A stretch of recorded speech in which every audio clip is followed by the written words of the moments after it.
I find recruitment a complete conflict of interest. I find it to be, I actually think it's objectively unethical. I think that it doesn't make sense that there are commissions based on what you pay them, because then you're financially incentivized to find the most expensive person or to find the one that is going to present the best, interview the best, and your interests aren't necessarily in the client's favor. And get ready to be shocked by the real impact of job performance evaluations. Marnie, you've got to hire an extra 50 people this month. I could have hiring consultants up and running in 2 weeks because I've built a training program around that, and I know that when I hire them, they're likely to be high performers. It's time to align accountability with authenticity. Tune in to the episode where we reveal all. Marnie Jones is the mastermind behind TalentX, a company revolutionising the recruitment industry. With a remarkable track record of attracting 3 times the average number of applicants and boasting a hiring success rate over 70%, nearly double the reported average. Marnie is redefining the standards in talent acquisition. Marnie unpacks common yet harmful hiring misconceptions that hinder businesses from securing the best candidates and inadvertently attract detrimental ones. She shares specific strategies for advertising roles, which have proven to make TalentX's process 2 times faster and 40% cheaper than typical recruiters. Join me as Marnie, a non-corporate, small business expert, shares her insights on hiring smarter.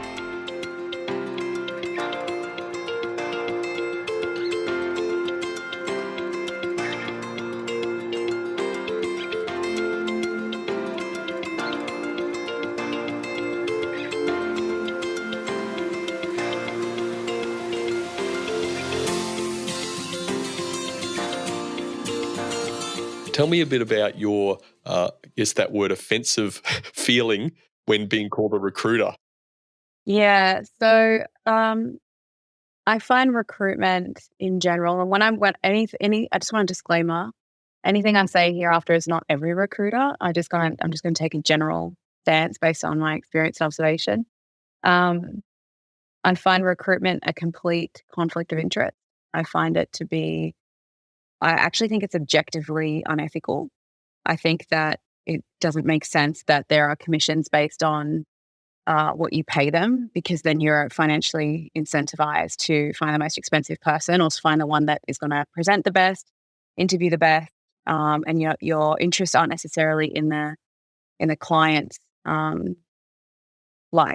favor and even the candidate as well, because you might put forward a candidate just because they are asking for more money, and you know how desperate the client is too. Like, if you're really desperate and I know I could get an extra 20 grand out of you, like, oh, you want to pay them 100, but I know you're so desperate, I could be like, you must pay them 20, and you would.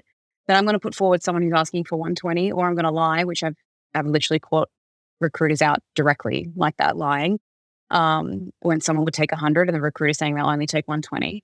So I think that you're incentivizing unethical behavior and for them to cut corners, and then the focus doesn't become, is the candidate actually valuable? Do they fit your business, and do you fit them? And is this going to be likely to be a fruitful relationship? That's not really taken into consideration. And so I actually, when people say, so you're a recruiter, like you just asked me before, do you use like LinkedIn? And I'm like, no, we don't recruit like that, because most recruiters have databases and then they poach. And it's my belief 99% of the time that it's no use poaching someone, because then they're thereafter poachable. And people forget that. It's like, well, but also the first question that a candidate asks when you poach them is, well, what's the pay? Then it becomes a money-centric person. You don't want money-centric staff. You want group-centric or career-centric staff that are there that would gladly take the role for $5,000 less than what they're asking for, because they love it and they love the culture and they're excited by it. And so all these practices, most of the practices that recruiters take and the approach and how they're paid, I just find like I have to like tone it down a little bit. So I'm going to try and not be so rude, but I just find it a little bit gross, and it's embarrassing to be in the recruiter category because of that. But in saying that, I'm not a recruiter by that means at all, because we don't operate like that. Yeah, there's a lot wrapped up in that. And unfortunately, I guess I've had similar experiences dealing with recruiters. But one of the terms you use is recruitment accountability. TalentX is not a recruitment company, but then you use the word recruitment accountability. Tell us a bit more about that. So we're recruiters in the sense that we find you staff and you pay for that service. We're just not recruiters in the sense that everyone has a definition for where you have a database, you specialize in a certain role, you get paid commission on. We don't recruit like that. So we are recruiters. We're just not per what people think and they misconstrue what we actually do. But when it comes to recruitment accountability, I think that recruiters should be focused on measuring the value of a candidate. Now, when I started this company, when I started TalentX, I had to ask myself, how do I want to measure my own productivity? And so I created a few different criteria. So I think that the staff member should stay 12 months or more. I think beyond 12 months, it's a client's responsibility. But for me, I'm willing to take responsibility for 12 months. I think that they should meet or exceed role expectation. And I think that there should be no toxic or like horrible behavior. And if there is, we'll replace them for free. So we do have replacement options up to 12 months, which means that makes me confident that the first criteria is met, that they meet or exceed role expectations, because if they didn't, clients would use the replacement guarantees. Does that make sense? So I put the guarantees in place so that they would feel like they can just come to us and say, she's not working out, he's not working out, can you place him, please? And I go, sure, because you're going to use that. So that's how we measure our, what we call a hiring and 12-month retention success rate. So when we say that our hiring and 12-month retention success rate is 75.2%, that's the criteria that has to be met. And I feel that all recruiters should be held to that standard, because a lot of recruiters use stats like fill rate. Like, you give me 10 roles and I'll fill 5. But I could fill them with 5 terrible people. So that to me means nothing to me. Like, that means nothing to me whatsoever. So I think that is how recruiters should be held accountable. So from the viewpoint of how they measure their success, and then also from how they're paid, which is I don't think it should be commission at all. I actually think it should be like borderline illegal. I don't know how, like when you read the definition of a conflict of interest, it is directly recruitment. They're incentivized to raise, to charge you more. It's just, it doesn't make sense to me. So they're the two things that I would call accountable recruitment. And that's what we hold ourselves to account. And it's challenging. It's hard because you do get some odd situations where someone might leave within 12 months. And then we've got to ask ourselves, is that because we hired, like their dad passed away? Do we take accountability for that? Like, is that out? Well, no. And then we ask ourselves, well, they're a good candidate. Would you have kept them? Yes. Then we did our job. So there are caveats to them leaving within 12 months. When I say leaving, either they quit or you fired them due to like not being satisfied with it. Yeah. Has there been a situation where I guess that's come up, and what approach do you take? How that sort of working with the client? Tell us a bit more about that, because it would be a tough conversation type situation, wouldn't it? Well, the funny thing is that because no other recruiter does that, clients don't really expect it of us. There are times where clients have called us. There's one time we've hired maybe, I would say, 2 toxic staff. Out of all the staff we've hired, I'd say only a couple have been like what I would call just problematic, super problematic. And, the client calls me and they're telling me, and I'm just like, I'm so sorry. And it's 9 months later. And I'm like, that's my fault. They're like, it's not your fault. You can't know. And I'm like, but I hired them. How is this not this is my responsibility. So we take a lot more responsibility than our clients are even used to. So they don't even really see it that way.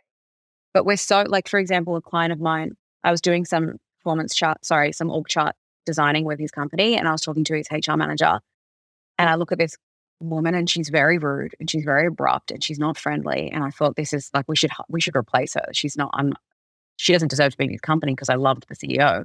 I called him. He's like, you hired her. I was like, what? And I found out we hired her. I didn't know, because I don't run the recruitment side. And I went and did a big investigation and found that we didn't ref check her properly. And so I called him right away and I was like, dude, like, let's replace her. Like, I'm so sorry. I think that if you don't, these are the things that are going to happen. We have a personality profile that's quite accurate. So I could predict, I'm like, this is going to happen. This is going to happen. This is going to happen. He's like, she's only been there for a few weeks. Let's see how it goes. And then he calls me back after 2 weeks and he's like, oh my God, everything you said that was going to happen is happening. Can you please replace her? I'm like, of course. He's like, no recruiter has ever called me to be like, hey, we hired you the wrong person. Can we please replace her free? Because this is the other thing about commissions. If I have filled that role with you and you've paid me a commission and then I go to replace that person, I'm not going to give you the most valuable candidate to replace them, am I? Because I'm not going to get that money twice. So instead, I'm going to give it to someone else where I get that commission. So, and we looked at 3 or 4 different other recruiter contracts, and they say they will endeavor to replace them. They never guarantee, whereas we guarantee, of course, we'll replace them. So it's interesting because our sense of responsibility over our clients is I think actually unheard of in recruitment. Like, I've never heard any recruiter talk the way that we do. And we went to a networking group And my sister sat with a bunch of recruiters and she was shocked. She came out really shocked. She was like, I cannot believe their focus and what they measure themselves by. And they talk about fill rate. They said they're proud they get given 10 jobs. They place 5. And Maddie put her hand up like, what about if they don't work out? And they kind of like can't answer. That just like does not compute. Like they don't even think that way. Like I tell you right now, most recruiters do not think that way. It just reminds me, and again, I know you said earlier, like it's not everybody, we're not tarring everybody with the same brush. There are some good ones in amongst there, but it's a little bit like the thing that pops to my head is real estate sales, right? It comes across as I've never been in it, but a cutthroat sort of business. I know people that are in it and have been in it, and the ethics, the morals seem a little bit to be desired. But there are some good ones there, and they attract good people, they attract good clients. So, and this is part of our conversation today about the attracting of the right candidate, because if I'm understanding correctly, TalentX, okay, you're sort of redefining or doing what you can to redefine that term recruiter, being recruiting people, which I completely understand. You need to attract the right people, and the difference for you guys is those 3 accountability points, like staying for 12 months or more, exceeding role expectations, and having that good quality high level of behavior, which I guess is matched with the values of the organization. Give us a bit of an overview of your attraction part of the hiring process, and then maybe we can unpack that a little bit more. Yep. So what I've learned as like a natural law is what you put out. If you put out something, you will attract whatever you're communicating. So that's very true for marketers. They know that.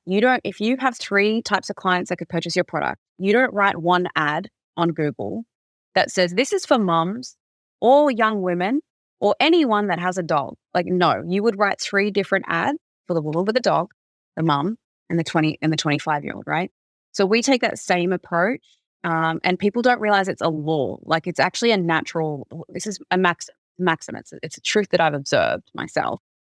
So what we do is we, in very specific ways, where first you've got to really decide what it is you're looking for. I know that sounds so simple, but most people are very confused. And the more people involved in the hiring process, the more different the ideas there are on what that role entails.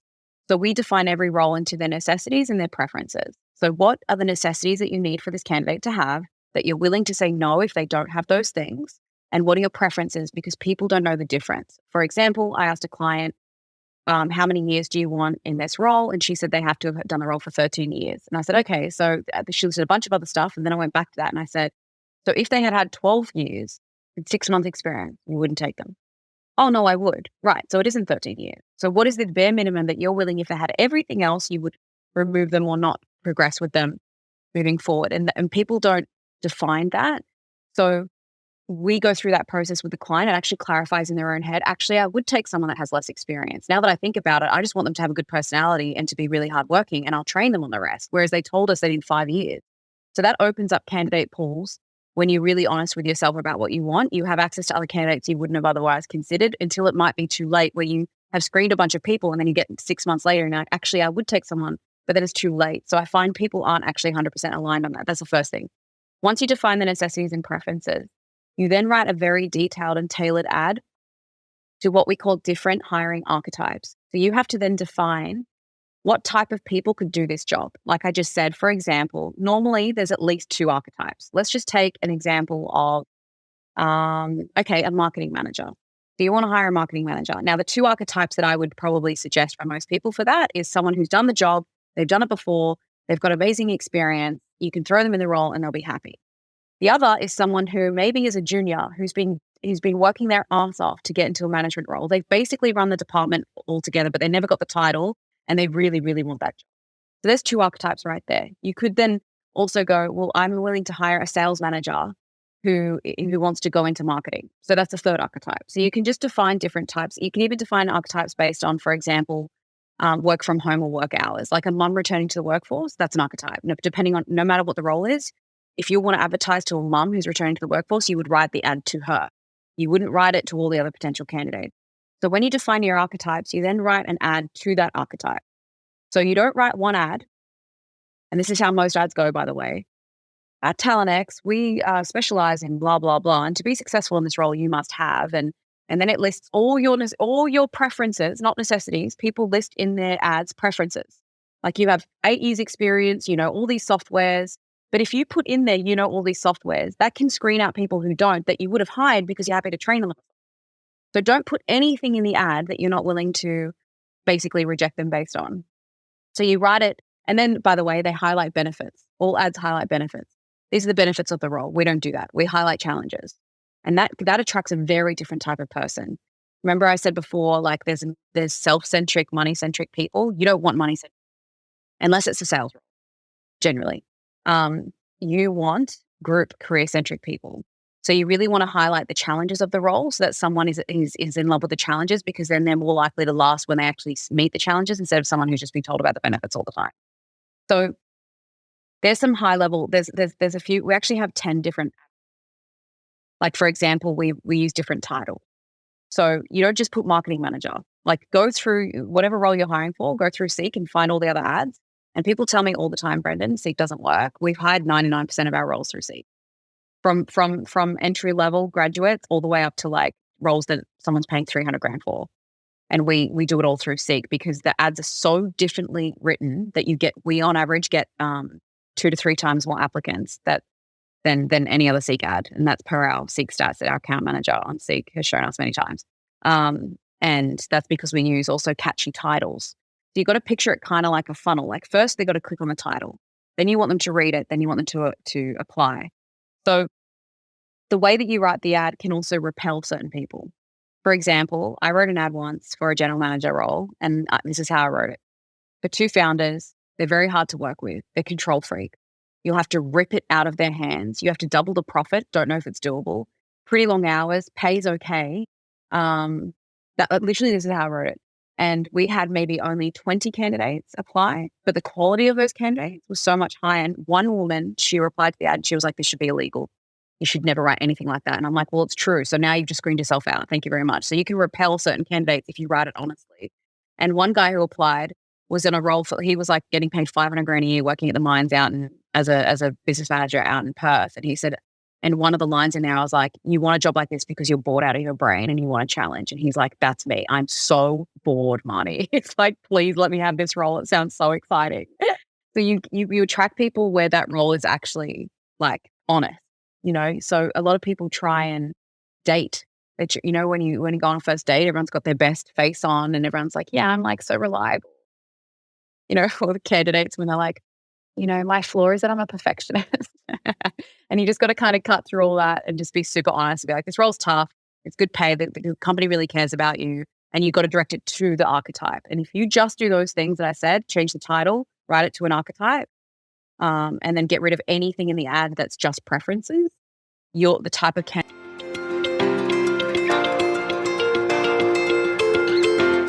candidates that you get, you still need to screen them, but ad writing by far is one of our secret, like KFC chicken spices, whatever that saying is. The 11 herbs and spices. That's right. Yeah. Ad writing is a huge part of it. What got you so passionate about this area? You spoke really passionately and strongly earlier about the recruitment industry as a whole, and then you're very, very passionate around what you're doing, which is absolutely awesome. It'd be great if all business owners were that. But often there's a moment, there's an experience that has said, you know what, I'm gonna change this. I'm gonna do something about it. Is there something there in the background for you? Yeah. So I consultant have been my whole life, and I was doing consulting work for clients. And then they were having trouble with recruitment. And I said, why don't I give it a go? And so I started doing it on evenings and weekends. And it became basically a full-time job outside of hours. And I had a moment to myself where I was like, if I do this, because I didn't want to be a recruiter because I hated them. I most of them. And so there was a moment where I wrote this, I put up a business case and I took it to a friend of mine and we went to this cafe together and I was like, I'm thinking about doing recruitment. He's like, oh no. He's like, don't do it. It's like saturated industry.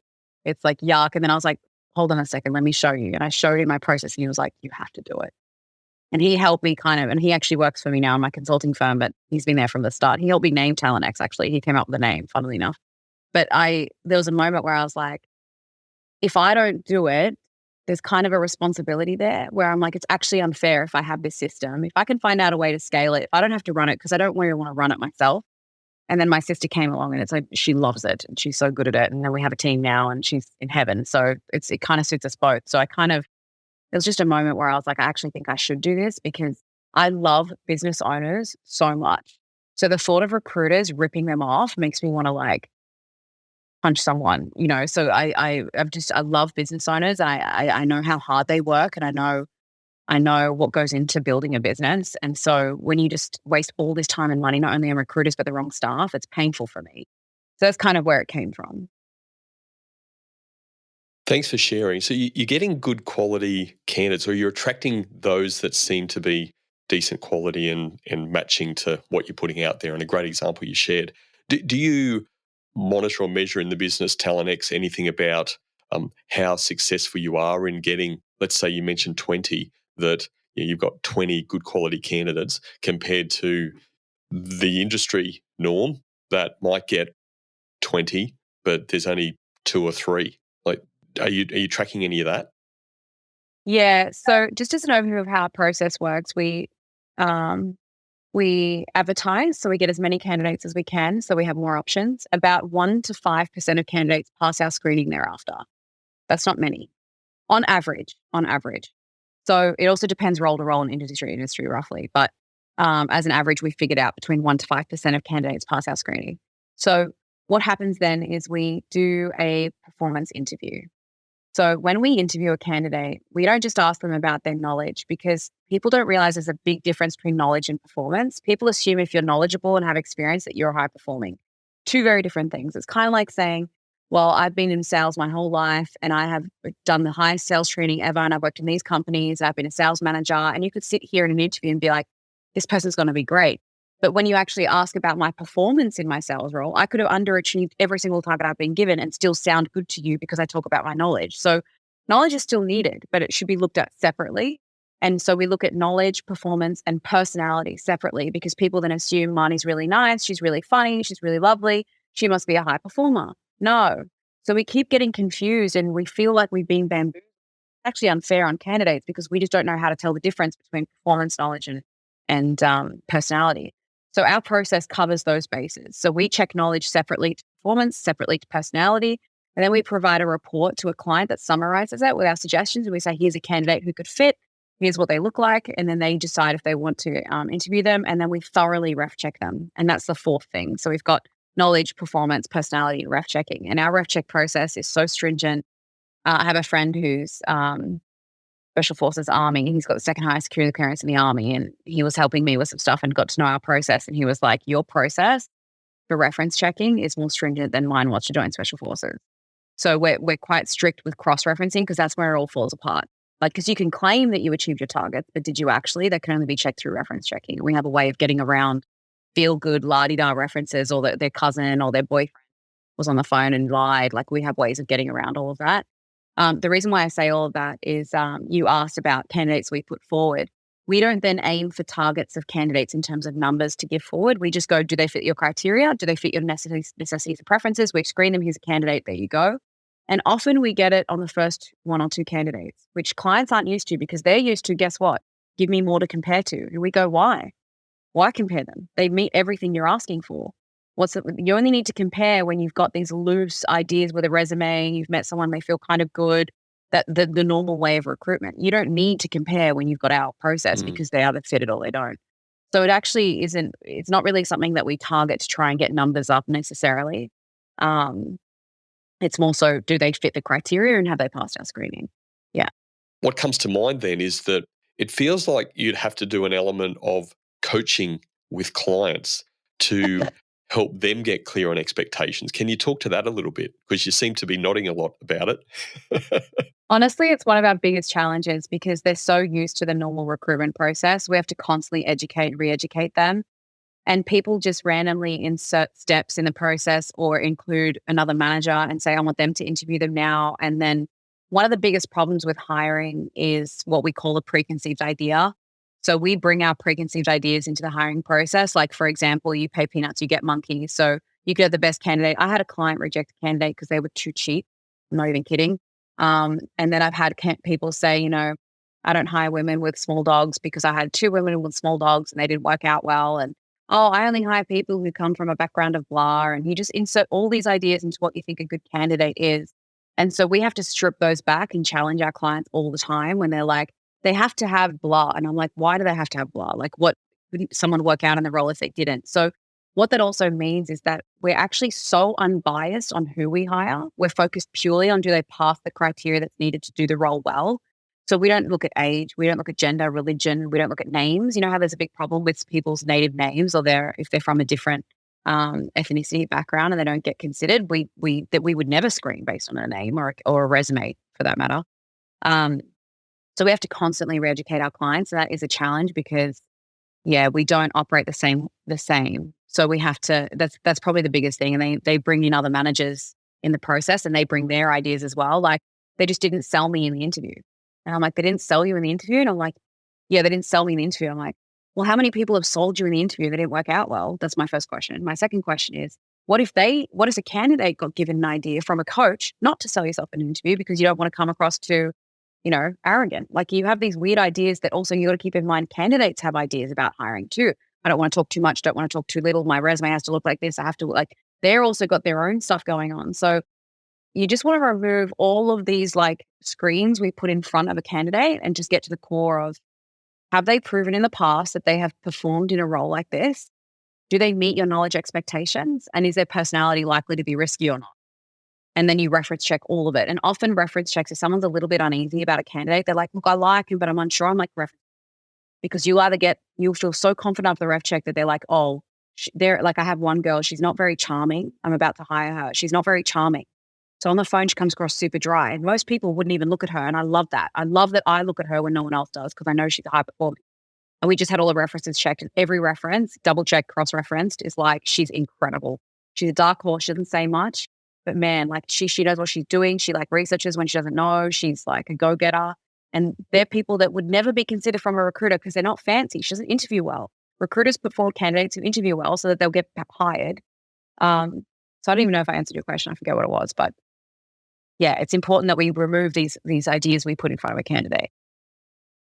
Yeah, the question was around coaching your clients. So you've smashed it out the park because it is definitely, and going back to how you write TalentX and yourself being a core part of that, writing your advertisements and having various advertisements depending on the archetype requirements for the role is such a simple thing, but a stroke of genius. To be honest, it's nothing that I've ever thought about before. Now, I've never been a recruiter. I've employed a lot of people over the time, but I've never thought of that simple thing. Makes perfect sense. What I do spend a lot of time on is when you say necessities versus preferences. Absolutely, I don't call them that, but it's such a key thing, setting expectations. So you're setting expectations about who you want to attract. Fantastic. But you're also setting expectations with the client around, hey, this is what you guys are about recruitment wise, even though we don't want to be known as recruit, but we are recruiting people, but we're changing the game. We're trying to give a good experience with recruitment, which is super important. You also just touched on too, that I guess that phrase, hire for attitude and train for skill. You mentioned earlier about, an archetype could be a sales manager person who's experienced performing, all those sort of things. You tick the personality, knowledge, and performance. But then there's also the other one that may not have had the credibility of the title, whatever that means, but they're doing it and stuff. Can you talk to that a little bit more? Like, how do you unpack that in your process? And also, how would you coach a business to take that perspective of the opportunity they could be missing in not taking someone that's really doing the solid work and they're not worried about the title attached to it? Yeah, I think what you're looking for is you got to think about what you want your candidate or your staff to be centered around. What are they? Are they self-centric or group-centric? And so when you have a junior that you're willing to train, they become group-centric. They become career-centric. They're also cheaper.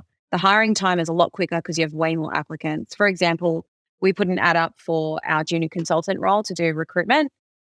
I don't hire recruiters because I can't train out the bad knowledge out of them. So I have to train a new. And we had 450 applicants. from our ad because it was a junior. We said, we're willing to train you. Every role that you've had, you've just smashed the targets. You really want to build a career. You want a team where you're actually doing something. You want to help business people. You want to help staff find jobs. This is how we wrote the ad. It's really tough, challenging. Like there's going to be times where you're going to work late. Other times you get to go home early. We're a small business. Like we're just super honest, and we got 450 applicants. Now, the problem is that people I find don't. Sorry to interrupt. Did you include the backpacker archetype or not? No, I did not. Sorry, I had to ask. Continue.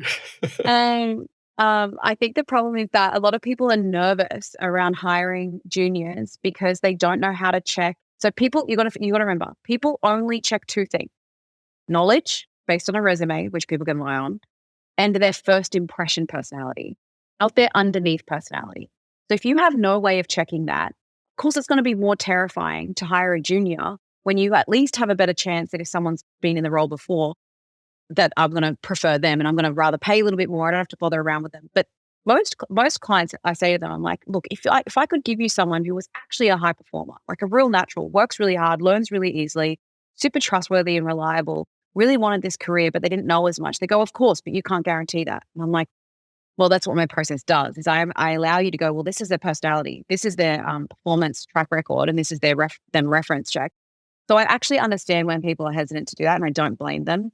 But you got to remember, it's actually a training is a hiring strategy. If you're good at training staff, it's a hiring strategy, especially for roles where the market's saturated for those type of candidates. But it puts you way ahead of your competitors. Like if you said to me now, Marnie, you've got to hire an extra 50 people this month, I could have hiring consultants up and running in 2 weeks because I've built a training program around that. And I know that when I hire them, they're likely to be high performers. Well, I have a 75% chance, which is a pretty good odds for human beings because my hiring success rate is 75%, right?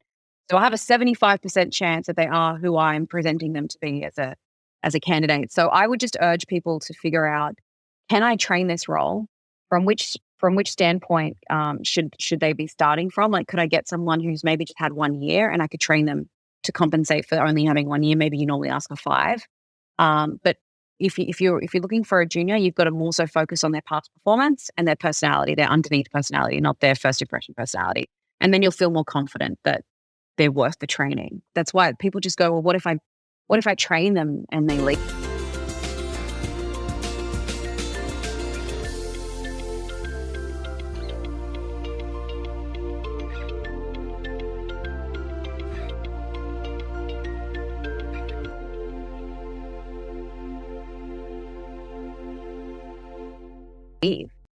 And I'm like, well, what if you don't train them and they stay? It's like, that's just a part of business. You have to figure that out. But I also get it because you're putting a big risk when you're hiring people. Not many people pass our hiring process. So I really understand the quality of candidates out there. So it is a genuine issue and concern. Although, again, you do have a pretty good guarantee around the stay 12 months or more, exceed role expectations and good behaviour. So it's almost, in some respect, okay, there's a lot of time in recruiting, and if they're training and it doesn't quite work out, you sort of feel like you're going back to the drawing board. But outside of that, it's a bit of a decent money back guarantee, isn't it? So that's got to get people over the hurdle a little bit. Yeah. And I think all recruiters should offer that. I think it should be guaranteed. If they don't work out, I'll replace them because you paid me to fill this role. I know. I think if you put that out there, you'd probably force the closure of many recruitment companies quite quickly if they had to guarantee that. Yeah. Well, it might become an issue.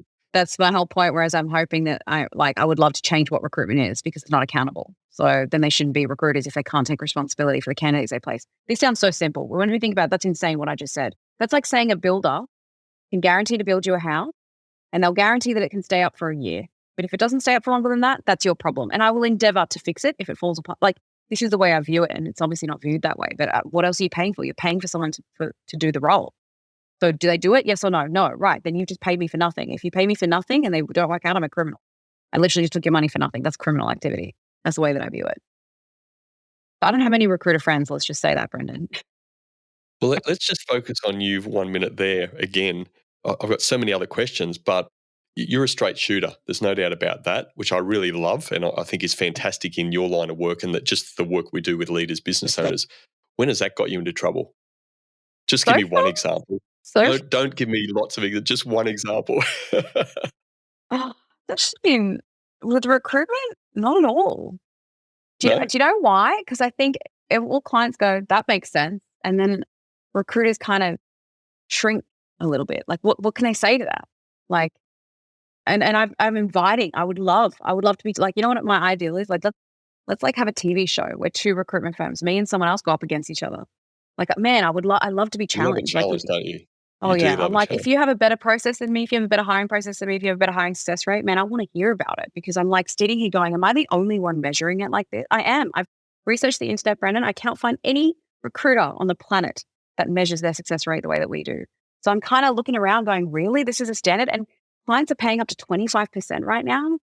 25% commission for no guarantee. It's just like, yeah. So funnily enough, no, I've not had any, only some challenges on Facebook from like ads that we did where they're like really snide comments like, you must be grasping at straws if this is what you're promoting. And then I research who they are and they're all recruiters. And anyone who ever commented like that, I'm like, that's I really was going to say, if funny. they're commenting on Facebook, are they even Uh, real people? oh, they were recruiters. And I found them and I was like, lol, recruiter. Uh, it also seems like to me that people like you do change things, and all I need to do to motivate someone like you is to tell you you can't do it. Yeah.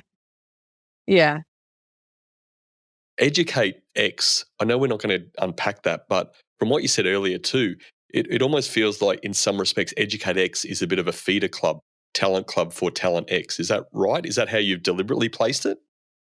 No. So EducateX is specialized in management training. And I do that. That's mainly from my old career. And I found that the main reason why I started EducateX is because I feel like unfairly a lot of managers staff are pushed into management roles or put their hand up for management roles. But being good at a job doesn't mean you're good at getting others to be good at a job. And there's no standard of management in Australia. Every time I do the training, I'm like, what's definition of management? It's always different. And then you put these people in a management role and expect them to perform well as a manager and then blame them if they don't, even though you haven't trained them. And so it's a bit of a messy, complicated area that isn't fair. And most managers don't know what to do. They're like, you get these concepts with leadership and management training where you're like, yeah, cool, that makes me feel good, I guess. But then you're like, yeah, but what do I say? Like tomorrow? What do I say to them when they ask me this question? And how do I handle this type of personality? And how do I deal with that? And so I built like a toolkit that's super, I'm a practical gal, if you haven't noticed, but it's super like, you don't know what to do, use this tool. You don't know what to do. It's like very tit for tat and like not transactional, but specific. So I mainly did it like to help staff actually, because I feel there's an unfair expectation on managers to be managers without ever being trained. And I have even business owners, 99% of business owners I've met have never had management training. So it's mainly for poor managers because management is a really tough job, especially for small business. You're stuck between the founder, where you've got to do whatever they tell you to do. And then you're stuck between the team. And it's like you're a slave to these two entities and you've got to figure out how to do it without pissing anyone off. And how do I not upset staff? But how do I achieve KPIs? And it's a really tough role and staff don't realize it until they're in it, how tough management is. So I just empathize with them. And so I was like, I actually want to set the standard of what management is in Australia. That would be my dream. Like if you're a manager, it's like, oh, you haven't done EducateX training, you're not a manager. You know what I mean? Like, or, you've been certified as a manager of EducateX. That would be my goal. Yeah, well, good luck with that. There's certainly different expectations around management, leadership, whatever that is, which we deal with every day. As far as myself and the work that I do with clients, I operate on leadership to me is about people developing their character, building their competence, and creating connection around the people side and coaching and that sort of stuff. I really like what you've said about personality, knowledge versus performance, and I'll just reference check important, but I'm just going to put that to the side at the moment because I'm loosely linking knowledge to some extent with how I look at character around people and developing character. I can see a stronger link with competence, with performance, absolutely. And I see a stronger link with connection around personality and personality styles and stuff like that. So let's start with knowledge from your side. How do you give us a bit more insight into how you get under the hood of candidates? From my side, it's are they developing character of good character? A lot of self-awareness sits into that piece as well. Tell us a bit more about how you uncover this knowledge piece with people and a fit, even in relation to the behavioral side of things. Yeah. So knowledge is looked at in comparison to the necessities that are set for the role. So let's just say I wanted a BDM who's used Salesforce. They have to be very good at it because they're using it every day. They have to have known a specific sales system and they have to have had experience. I put knowledge and experience somewhat similarly. Maybe it could be knowledge about professional-based selling, not product. So maybe you want knowledge in that area for a salesperson. And then what we do is we create custom questions that would answer that. And we find ways of, by the way, when we're doing that, we don't necessarily take it with a grain of salt, but that has to be checked. So we're just going, what are you claiming how good you are against this criteria? So we go Salesforce. How would you rate yourself out of 10 with Salesforce? Oh, I've used Salesforce. Like, I'm so good at Salesforce. I'd rate myself 10 out of 10. So then we put it in there, 10 out of 10. He claims or she claims 10 out of 10. What about this? What about that? And we cross-reference that, and then we ref check it. Ref checking seals any claim. If you don't get it ref checked, consider it unconfirmed. So it's dubious. If it hasn't been ref checked, it doesn't actually mean anything when you think about it. Like, it's just what someone said. So we obviously we don't give that impression when we're interviewing them. We don't show suspicion, but we just basically get all their information, and then if they get to the point of ref checking, we actually end up interviewing the reference the exact same way we interview the candidate. So we ask the same questions: what were their targets? What did they achieve? Did they know Salesforce? We even ask, because they say no, they never used Salesforce. So they lied. You can catch them out by asking. You don't give them the answer. You don't say they said that they got $100,000 target. You say, what was their target? Their target was 150. What did they get? Oh, they got about 130. That's interesting. They said that they got 200. So you have to catch them out and things. So that's how we confirm knowledge. But then we also suggest in some cases, depending on the role, that the client does a knowledge test. And the knowledge is actually the area of recruiting that we're the least detailed in, because we are not industry specific and we're not role specific. So we can't be the expert in every industry. So we kind of put that on the client a little bit to say, look, we can confirm that they're very likely not to be a toxic personality. They seem to be a really good high performer. We haven't ref checked yet because you haven't met them, but can you please check these knowledge points? Because we don't know if they're good at CAD drawings. We don't know. We don't deal with that. So we also put some of the onus, depending on the role of knowledge, on the client, because also that's, by the way, what they're used to checking anyway. Like, that's what they're good at with hiring. Normally knowledge is all they check. So we kind of put that on them a little bit. It makes sense, but you can, as a business that you're running, I'm trying to not use the word recruiter, TalentX, you can look for signs of developing knowledge. How do you do that? Well, this is the catch, right? That's only dependent on if the necessities allow it. Because we're working for the client, right? So if you said to me, I'm okay with someone who has never used Salesforce and I'll train them, right? Then we wouldn't even ask that question. We might ask it, but we're not going to reject them based off that.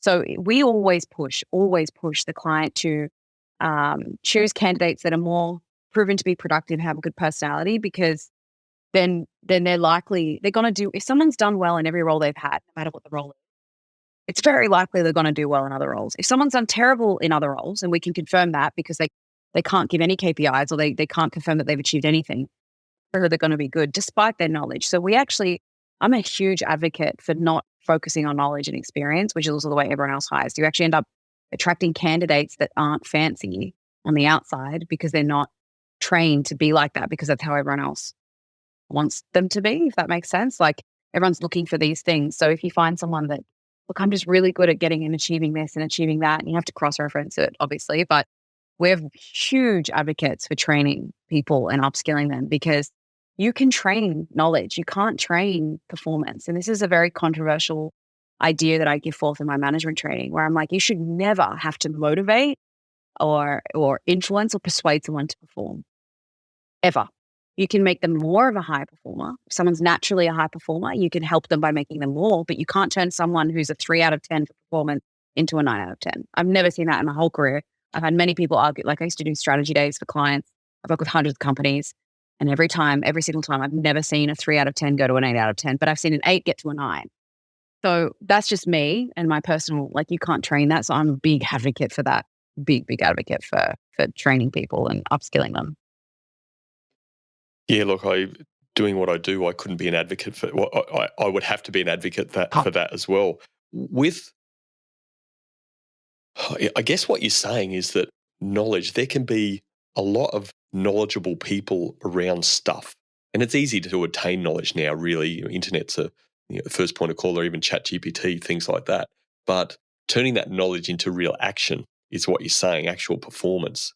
Is that right? Spot on. I'll give you a classic example, right? I had a client and he would have been so good on paper. He worked in the mining industry, would have been so good on paper that he would have gotten a job within a day of being on the market, right? So he had experience. I think he had like 35 years experience running mining companies.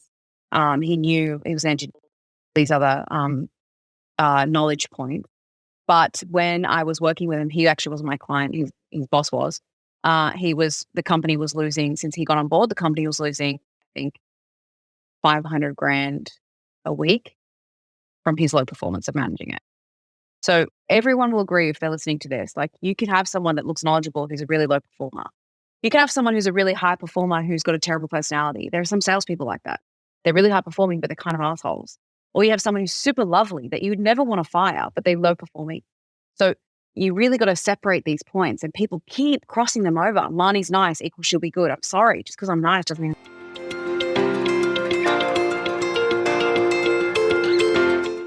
I want to be good at that role.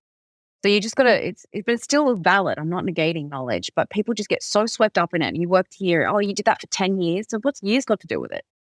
It's very easy to hide in certain companies, and it's very easy to underperform. So yeah, that's the biggest difference I can draw is kind of like asking a soccer player, what rules do you know? How many games have you played? What countries have you played in? You could answer those 3 questions really impressively. And then I'm like, well, what goals did you score? And they're like, well, none. What goals did you score the season before that? What goals did you score in comparison to other players? And they can perform terribly, but have the best, most impressive resume ever. Yeah. That so resonates. I've got a background in football, and so we're all a bit of armchair critics around sport at times, aren't we? We've never played the game or something. But anyway, the other thing that sort of is ringing my ears, an old mentor of mine many years ago, he said, Brendan, always be careful of the person who says, I've got this years of experience, 35 years experience, because often it's actually not 35 years experience, it's 1 year experience repeated 35 times. I like that. It has always stuck with me. Yeah, I like that. Say, there is, like your statistics with getting and attracting good people, there's pretty good result on that. Often when people are spruiking that, there's a reason why they're spruiking it. They don't always believe it themselves. Performance, and this seems, maybe it's not a daft question, no question is daft, but it seems like the performance side can be black and white. But tell me, and for our watchers and listeners, our audience, how do you screen for performance? What's involved there? Yep. So it's very simple. You are basically asking, what were you tasked with achieving versus how did you go about getting that, and what did you achieve? Now, that can be challenging, because what if it's a receptionist role? Like, a salesperson is very easy to do that with, because you can just say, what were your KPIs? Did you achieve them? But then you want to work on deadlines. So, or you want to be on the spot, clever, and figuring out how could you compare to something. So you could even ask, okay, how did you compare to the person in the role before you? What would your boss say about that? You could ask any achievements that you're proud of, any improvement you made in the company that has made some sort of improvement. So, for example, someone said to me, I improved a system company. Like, I implemented a system. Now, that sounds good, but is it good? Like, you could improve a system and it was unneeded. So then I ask, okay, well, what effect did that have? Well, it saved us time. Cool. And you have to dig. It saved you time. Cool. How much time? Well, it saved me on average 10 hours a week. Okay. Did it save anyone else time? Yeah. My staff on average 10 hours a week. How many of you are there? There's 5. That's 50 hours. That's a whole wage. Would you agree with that? He's like, yes. I'm like, okay, what's the average wage value? Oh, about 35 an hour. So then I times 35 by 50 hours. So I'm like, so you saved X dollars in direct wages a week. He's like, oh, I never thought of it that way. Now, that's also reference checkable. You could go and double check that. So people aren't used to talking like this because no one asks questions like this. So you have to kind of really be on this. You have to be clever and dig, but you're essentially asking achievements, outcomes you're proud of. If I called your boss, what would they say about you? Did you ever go against a deadline? What were you tasked with? What did you achieve, and how did you compare with other people? Those gives you reference points on, because someone can also sound high performing. Well, I got a sales target of 100 grand and I got 150. Okay, but like, what did other people get? Well, they all got 152. Well, now I was thinking you were like a 9 out of 10, but really more like an 8, which is still good. You got, that's still good, but it's all in comparison to other data. So you've got to look at it in comparison to other things. And it's super hard for me to give you specifics because every role's quite different, but the questions are kind of the same. And you just got to be on the ball with not getting impressed and so quickly and going, actually, what does that mean? What does that mean by how much, by what volume, by what percentage? So you got to kind of really dig a little bit. Yeah. The challenge I see with that, not from your side, because it sounds like you again, lots of experience and your background in management consulting, so good at asking good questions. But one of the challenges, and this is where I do spend quite a bit of work actually, is that there's so much lack of conversation in, let's say, boss, leader, manager, whatever you want to call them, versus person reporting to them. And what boss thinks is great performance and what this person thinks is great performance is different. And that's the miscommunication breakdown. So, and then I just wonder, do you see any of that play out through a reference check that you might be speaking to a previous boss? Well, they're saying, the boss is saying, oh, it's not as good as what we wanted because they just didn't take the time to clarify what great looks like for the role. So it's, there's different levers here. How do you Yeah. deal And with sometimes you get candidates who are like, I got no KPI. I've never been given KPI, but then I ask this question, how do you know if you're good at your job or not?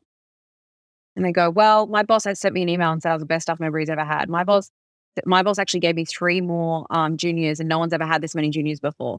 Well, actually, they actually don't realize that there are things that actually, if you can't answer that question, how do you know if you're good at your job or not? But also when you reference check, it actually is objective because especially if you get these tangible things, because then I can go to the boss and say, how do you know if they're good at their job or not? Like, oh, I've never seen anyone manage that many people before. Okay, good. So how many more people have they managed compared to everyone else? Double. So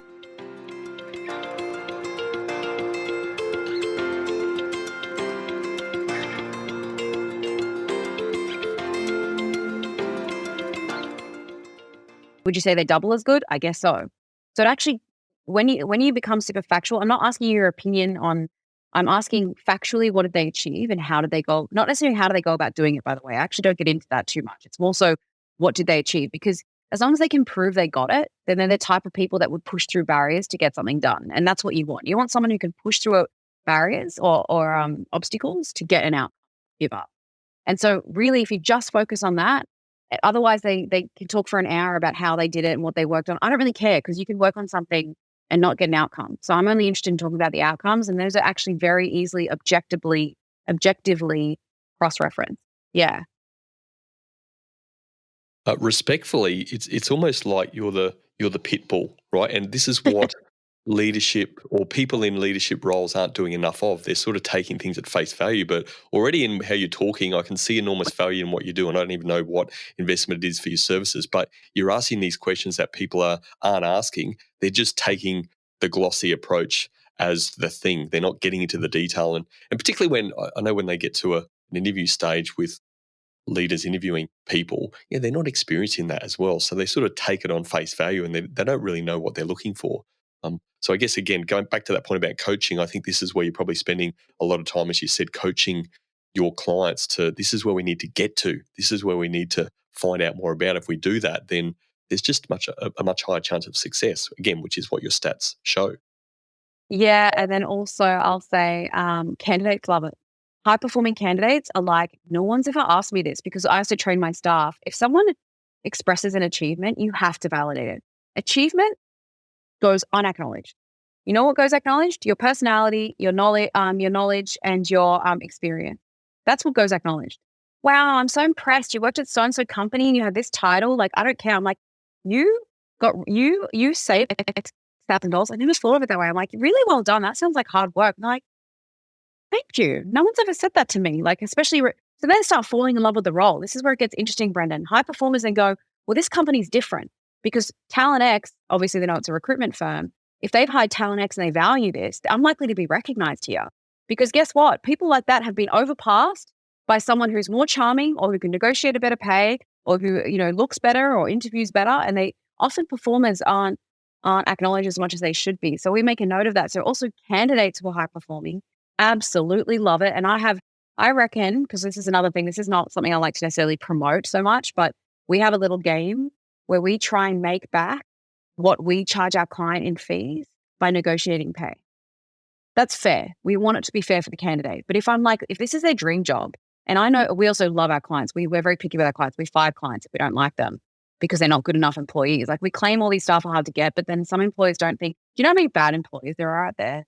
Do you know how many there are who don't give you expectations and hold you to this and they don't do that and they don't like, so there's a fair playing ground here on that is my point. But, so I make sure that if this is their dream job and I've got this amazing client and I love this, I'm like, dude, you have no idea how lucky you are to have this. They are absolutely, this guy would bend over backwards for you. If you are what you say you are, I think you'll be very happy here. And it's like, so look, the role, I know that you want 80. Are you willing to do 75 for the first 6 months to see if we can figure this out? And, and they're like, yep, no problem. Because they've fallen in love with the role. They fall in love with the idea of it. They know that this is different. They feel recognized. And we often make back a portion of our fee through negotiating pay with candidates. You mentioned how you fire clients or have fired clients, which is always a good approach to take if it's not the fit. When has a client fired you guys, TalentX? Good question. We've been fired. I wouldn't say fired. We come to mutual agreements if we find that, for example, we start with a role, we define necessities, we start bringing candidates that meet those necessities, and then the necessities change. And they're like, well, no, I wanted 5 years experience. I'm like, yeah, but you said you were okay with 3. And they're like, yeah, but now I've changed my mind. I want 5. Or, so sometimes it's about things like that. We've never had an instance where like the client was so unhappy where they're like, you guys are terrible and I'm firing you. It's never been like that. It's more so a mutual thing where we're like, look, you're either not following our process. They're like, yeah, this is not what I thought it was. And this is not in alignment with how I want to hire. And I'm like, no problem. Like our process is not normal. So some clients don't, very rare, it's maybe happened a handful of times, but they just politely go, this is not for me. And I'm like, no problem, because we don't allow them to stray from the process. Basically, if you don't do it our way, then we're not doing it because we're not like hire your own way. Do you know what I mean? So it's more so a polite, this is not working out for me type approach. Yeah. When we talked about performance before, again, you're getting into the nitty gritty and really getting some key measurables there, which is fantastic. And I guess to lead into personality, how does that help uncover and get under the hood for the charmers out there, both male and female, that are very, very charming, but it's not always as it seems? Oh, yeah. So we have a personality profile that we use. It's about 90% accurate. So if I did an evaluation of your profile, maybe 1 in every 10 points, you'd be like close, but not quite so close. Candidates find it so accurate when we go through it. I can tell if you're the type that finished your homework the night before. I can tell if you're the type that when you're grumpy, you don't talk. I can tell if you're the type that you care about your appearance. And, there's different traits that it assesses, but the key value with it, despite all that fun stuff, is it's separated into an outward personality, which is rapport, communication, and energy. So if I'm really energetic in an interview and I've got really high rapport and I'm a great communicator, that's the outward personality. And then your underneath personality, which is your self-control, your self-confidence, your enthusiasm, and your tolerance. So you can have someone who has really high energy, really high rapport, really high communication that and I can tell straight away within a microsecond, I look at a graph, I'm like, that person will interview well. That person will get job offers from interviews alone. But then you have people, what you want is a profile that has really high outward personality and really high underneath personality. But you often have the opposite. You have really high outward personality, really low inward personality. So we can tell we have a specific type of personality profile called a snake in the grass profile, where you get someone who's like, like, I don't know if you've seen Mean Girls, Regina George, but she's like, oh my God, I love your bracelet. Where did you get it? And she's like, that's the ugliest effing bracelet I've ever seen. Like people that actively are against what they portray, and we can spot that. So there are times where we'll see that profile and we'll be like, and because we also do team audits, by the way, we audit our company staff, and we do that. Very important to us to do that if we're going to start a long-term relationship with them, because I need to know who you are, what your weaknesses are. Because then if, for example, if you're a disorganized company, I want to put that in the role. I want to be like, this role's unorganized. You've got to organize it. And then you'll get the right candidates like, oh, I love organizing things. Yes, I want this role.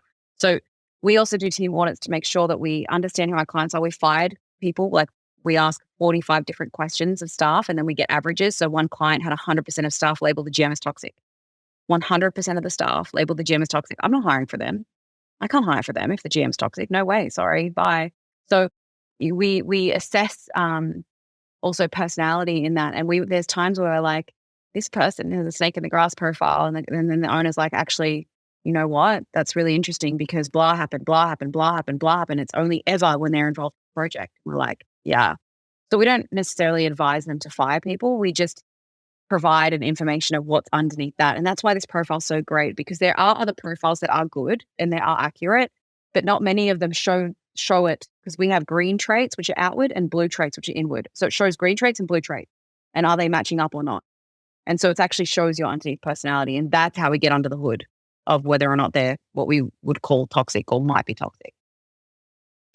Yeah, I like it. Snake in the grass sounds very cool phrase. Not something that I guess you want to wear with a badge of honor, but it may not be the snake in the grass type person. But has there been scenarios that you could share where somebody who maybe doesn't look like the ideal candidate, so you've repelled them, let's say, to use some of that language you guys use, but they've actually turned out to be pretty good somewhere else?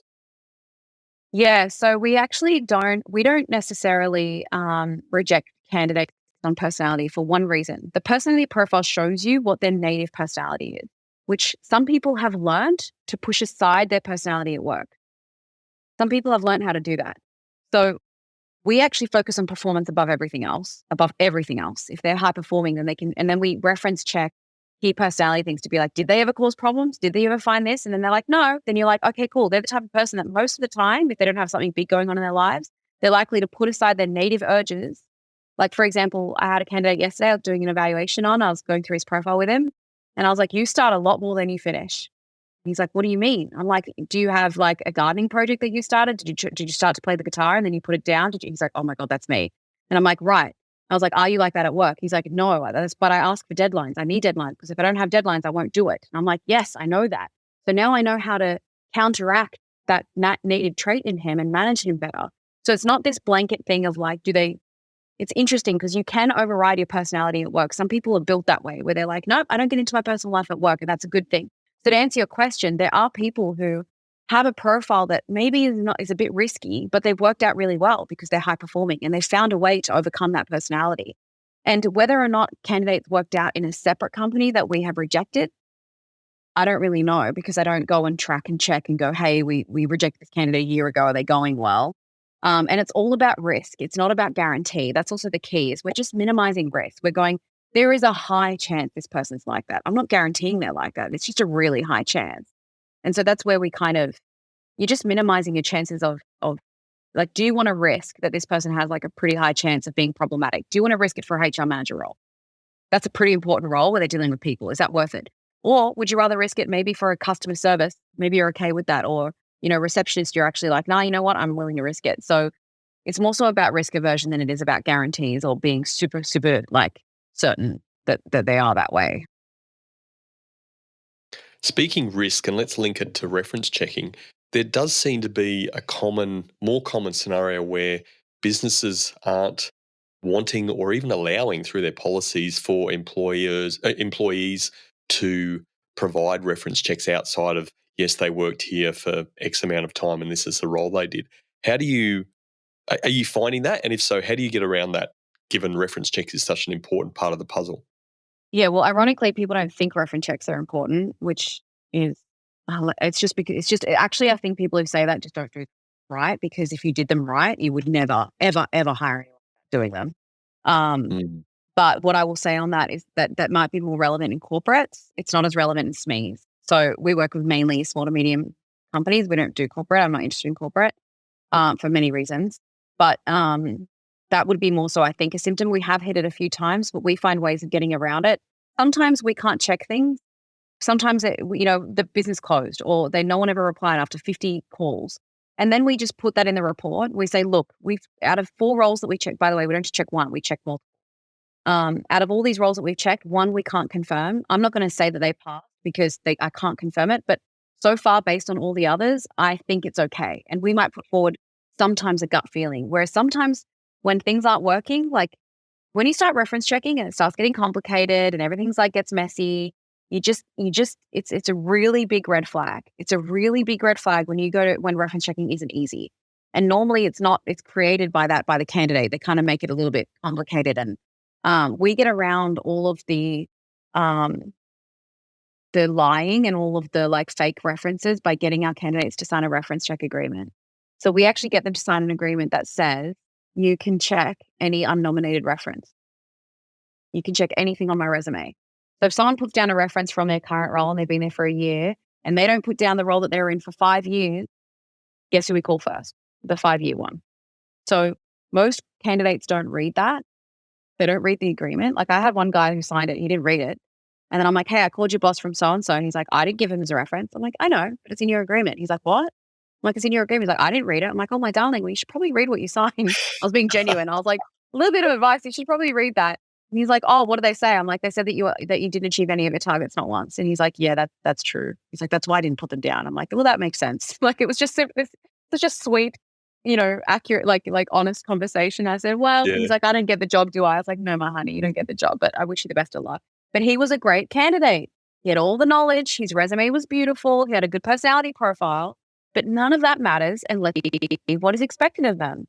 Would you rather someone who is a little bit more like awkward in the office, but is a high achiever? Or would you rather someone who's the most charming, amazing person ever and they can't achieve anything? So it's a good process, but that ref check agreement. And then also you get this as well, Brendan. What if someone doesn't want to sign it?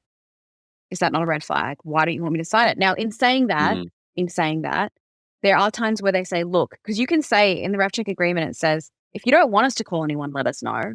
But if you don't tell us not to call them, we'll call them. So we respect their wishes. If they say, don't call my current boss because he doesn't know I'm leaving, sure, we're not going to call them. We're not going to break your trust. But we then, like I'm working with a candidate right now and she's like, I don't want to put my current boss because we aren't getting along. And I was like, okay, I need a way to check your current role. So you have to work with me here. And so she's been working with me to find reports that were emailed to her that prove that she achieved her target. I'm not going to make her let me talk to the boss, but I'm like, it's your actual responsibility as a candidate to prove what you claim. It is not my job. It's your job. If you claim this, you have to prove it. That's on you, not me. And when candidates work on it, like when candidates are good candidates, like, yeah, I'll help you. Whereas you get other candidates are like, I can't believe you would ask me this and blah, blah, blah. And I'm like, well, this sounds like a bloody red flag. So all the best and go find another role. So that's kind of how we get around it. That reference check agreement is absolutely key. Yeah, absolutely. I 100% agree. And I love your red flag is often a term I use. In my experience, again, both personally and working with many clients around this sort of stuff, is that there's always a red flag or red flags. They just often, and again, I'm dealing in the SME space as well. So, they're that caught up in the past experiences, that caught up in, I've got to get someone. So there's this pressure added to the whole process, which is a process they're not really great at and they haven't documented or anything like that. So the red flags in hindsight are clear as, but they're just, the blinkers are on. It's why I actually use a term with, again, people that I work with specifically, but just generally, it's like I found when people don't know or that maybe they aren't reaching out to businesses like yours to support, the best recruitment happens when you're not recruiting. So you're just there, you know that your business is growing, you know that you're going to be looking for people and you're just interacting with people, Right. either suppliers or contractors or whatever they are. And it's amazing that what happens. And then you start to throw some thoughts into their head and say, well, who have you dealt with over time that you really think is a great operator and stuff like that? And it's amazing the times that we've created opportunities for people through good people because they've just interacted over a period of time when no one was looking for jobs and trying to impress. It just sort of happened. Have you had those sort of experiences as well? We have, but we still put them through our screening. So we had a time. Absolutely makes sense. I will say one thing on what you just said. You said, it reminded me that we have a policy where anyone who does the hiring project can't do their own ref checking because you fall in love with the candidate. And by then, you spent hours, you've screened out 50 people, you finally found someone who's good enough. You don't want to call and know. You just want to be like, so they're not a psychopath. Okay, great, thank you, bye. Like, you don't want to know all the red flags and how much they're lying. You want the role filled. So we have a rule that if one of our girls does, because I only have women in that team at the moment, one of our girls does a hiring project, they're not allowed to ref check themselves. It's a firm policy, and I believe all companies should do that because you're so biased and want it to work out. I had a guy at this plant shop. Maddie and I were buying plants, and we got along with him really well. And he was a young boy, and I asked him, what do you want to? He was like, "Who are you guys?" When Maddie and I together were a bit crazy, so he's like, "Who are you two?" He's like, "You look like you're on a TV show." And we're like, "Oh, we're recruiters." And he's like, "Oh yeah, I want to be a lawyer." And I'm like, "Okay." And he was so sweet. I introduced him to my lawyer client, and he's been there for like 2.5 years now. And he like absolutely loves him. And he's a junior lawyer. And so it's just a freak thing where you meet someone. I love that, but they also do have to pass.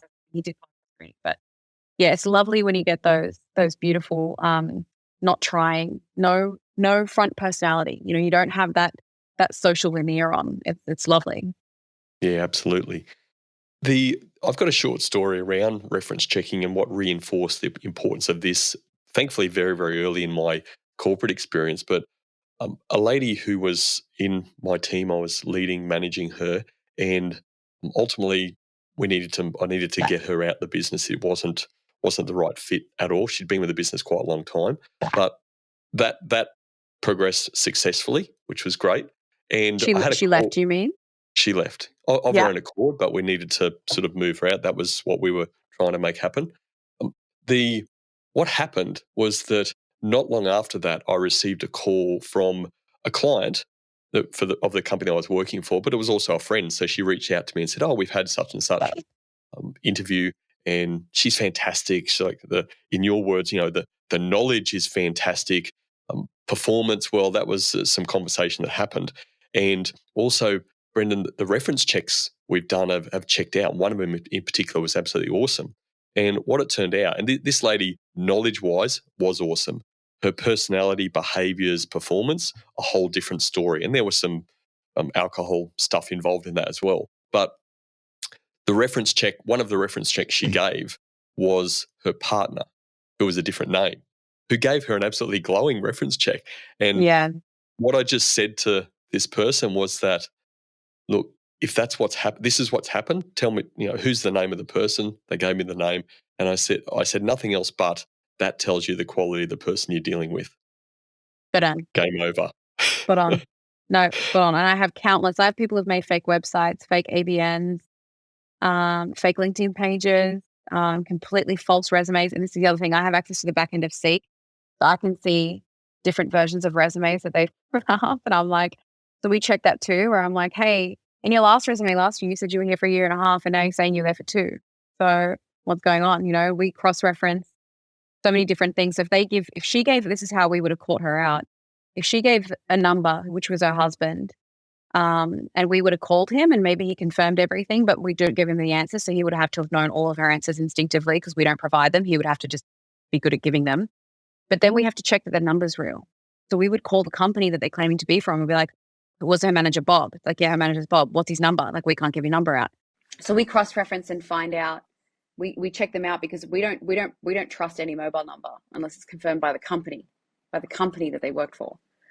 So this is all my girls have to do, all these runnings back and forth and up and down. Like, we don't just call someone and go, oh, cool, thanks. Because you get this all the time. Cousins, friends, you get it all the time. It's so common, which is why people don't bother reference checking, Brendan. They think, well, it's all a lie. Why bother? So they just don't even most people, I'd say 80% of people don't ref check.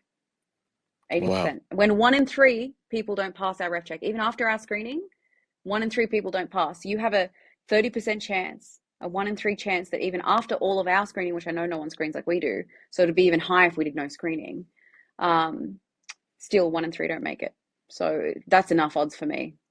That's enough odds for me to do it. Yeah, definitely a super important part of the process. There's no doubt about it all. We're going to start to close this out a bit, but are there any sort of well-regarded leaders you can say that maybe wouldn't pass the TalentX process? Because there are, going back to your point about management and that there's different levels and expectations around that, there's certainly different levels and competence around leadership as well. You got any insight there? Look, there's probably a few. I don't know. Not necessarily. I mean, most people find out too late. Most people find out later. And what I love about our process is we do prevent you finding out the hard way. And so there are people that probably I would have caught things that no one else would have caught. And we have caught some people in some pretty incredible things. And we've prevented a lot of disasters. Like we had a general manager we put forward. We gave her an offer. She signed pending ref checks. And then the ref checks came back. The last 3 roles said she was toxic. And so that was a 25 grand job, Brendan. I could have invoiced that day for $25,000. Just told the client she'll be fine. just said nothing, kept the signed agreement, and I had to call the client and say, "This is what I found." And then she's like, "I don't want to tell her. Like, that's horrible. I don't want to reject her." I'm like, "I'll do it." So I had to call this poor girl on a Friday afternoon. Oh my gosh. And I like talking myself up. I'm like, "Come on, Marnie, don't be a little bitch." Like, I'm like, call her. So I have to like call her and be like, "You didn't pass ref checks. I'm sorry." And she was great on paper. She was lively, she was active, but they're like, "Look, she's good for the company, but staff hate her." And every time there was 4 different roles that we checked, I ended up checking 4. And every one of them was like, "She's great with us, but she's terrible with staff." And she was hiring for a GM role. So I'm like, so we prevented, what bullet did we prevent for that company? So it's pretty much, we're gatekeepers, and we're so protective of our clients. Like, "Well, you're not allowed in here. Prove it. What are you going to bring to this?" Like, we're so protective of our clients that it's very much a preventative action. And I'm sure that protection has created some very healthy long-term relationships that you've got with clients as well. So well done on what you're doing, and the commitment to stay true to what you're about and all those sorts of things. It's just not those short-term decisions falling the other way. It's just not worth the long-term sort of hit on branding, hit on character, those sorts of things, is it? No. Marnie, what's one thing that you can think about that's made you a more confident leader? My own success rate. All my confidence comes from objective, confirmed outcomes. Otherwise, I have no right to say anything on that thing. Like, if I have no right to talk badly about any recruiter unless I have recruitment stats. So I find as leaders, we tend to go on confidence. We obtain confidence from all these other areas, but if you have results that are tangible and you can prove it, that confidence can't be beat. And I think it's something that people should focus on more. Some people should ask themselves, what are my achievements? Because not a lot of people are good at recording them themselves. And that should give you enough confidence that you know what you're doing, because we get impressed by all these other ideas. Say you've run a business before and then you hire me and I'm a Harvard graduate and you think Marnie's Harvard, and I come in, I'm like, "Brendan, what are you doing here? Change all of it." And you're going, "Well, Marnie might know better, and I am paying her a lot of money and she is from Harvard, so maybe I should listen to her." And you put aside your own success, and then you find out, "Oh, you were right the whole damn time." But do you know why you were right? Because you got the first success in the first place. So people put way too much emphasis on anything else that isn't an objective success result, and they don't trust themselves enough. And most business owners, I'm like, "You know what you're doing. What did you're successful. So what did you stop doing?" And they're like, "Oh, I stopped doing blah." I'm like, "Good, just redo that." And they're like, "You're a genius." I'm like, "Am I?" Just keep doing what you know already works. So that is what makes me confident as a leader. And I think it's also healthy, because then when I don't have those results, I'm not confident, which makes me seek. I'm not confident. I don't feel like I know what I'm doing here, because I don't know what the hell I'm doing. So I better go and seek it out. Makes perfect sense. You've got around this finding great candidates for people. Are you a business owner who consistently hires great staff through your hiring method? If not, take action on what you've learned through this episode. These are my 3 key takeaways from my conversation with Marnie. My first key takeaway: confident leaders personalise communication, especially when crafting job advertisements. They clearly differentiate between necessities and preferences, ensuring the message resonates with the ideal candidate and deterring less suitable ones. My second key takeaway: confident leaders dive deep in recruitment. They go beyond surface level assessments to truly understand the person. By crafting custom questions tailored to specific job requirements and doing thorough reference checks, they filter out those who aren't aligned with the role necessities. My third key takeaway: confident leaders have a solid hiring process. It's underpinned by robust and measurable methods. They regularly evaluate and improve the process to ensure consistency with attracting the right candidates. A solid hiring process also enhances the quality of new hires and streamlines the recruitment journey. So in summary, my 3 key takeaways were: confident leaders personalise communication, confident leaders dive deep in recruitment, and confident leaders have a solid hiring process. Let me know your key takeaway on YouTube or at theculturalleadership.com. Thanks for joining me, and remember, the best outcome is on the other side of a genuine conversation.